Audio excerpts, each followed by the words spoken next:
Hello, June lovers. Trust your day is going well. Mine is beautiful. So today I want to talk to us about. Okay, someone sent me a mail, and it was about making choices. She has two people coming for her in marriage, and she's confused about which one to choose. So she reached out to me and needed my sincere professional guidance. So I told her, and that's what I'm going to tell you in this video. Don't get confused when you have a lot of suitors coming to you. Alright? When you want to choose a partner, there are things you shouldn't look at. Number one, don't look at financial status of that man. Look at the man's financial status at the moment. What you should be looking at is his dream and his aspiration as a man. Because a man with dreams and who is not lazy will have money. That is a fact. 2, do not marry a man you cannot communicate with. Alright? If you are having someone you want to marry, and each time you guys want to communicate, you argue and you fight, that's the right sign. Don't marry that kind of person, because you will never be able to reach a conclusive agreement on everything. As a married person, you're going to have series of arguments, series of misunderstandings, series of because you guys were not brothers and sisters. Even brothers and sisters still have fights. So if you're going to marry someone, make sure that you guys can communicate well. When I mean communicate well, you can reach agreement.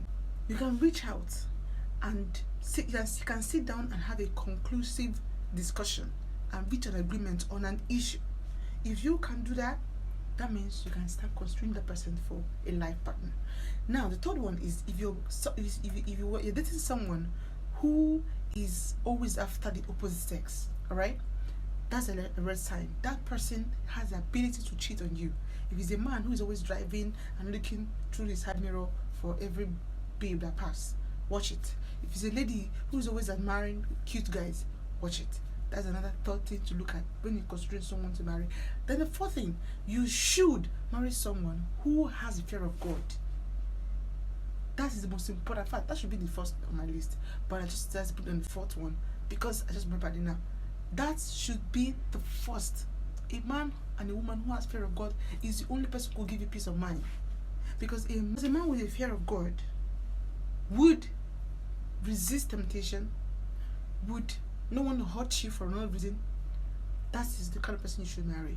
A woman with a fear of God will resist all the men coming with all the big money to stick with you.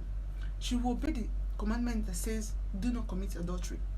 That's the kind of woman you should marry. And if someone with fear of God will not want to be wicked to you naturally, because a kind-hearted person is someone who has fear of God. Should you get that?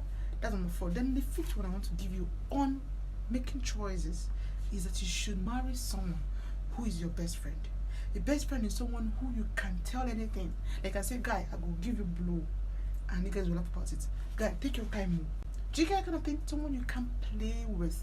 If you marry someone who is too serious, forget it. Marriage will be so annoying for you, because marriage alone is work.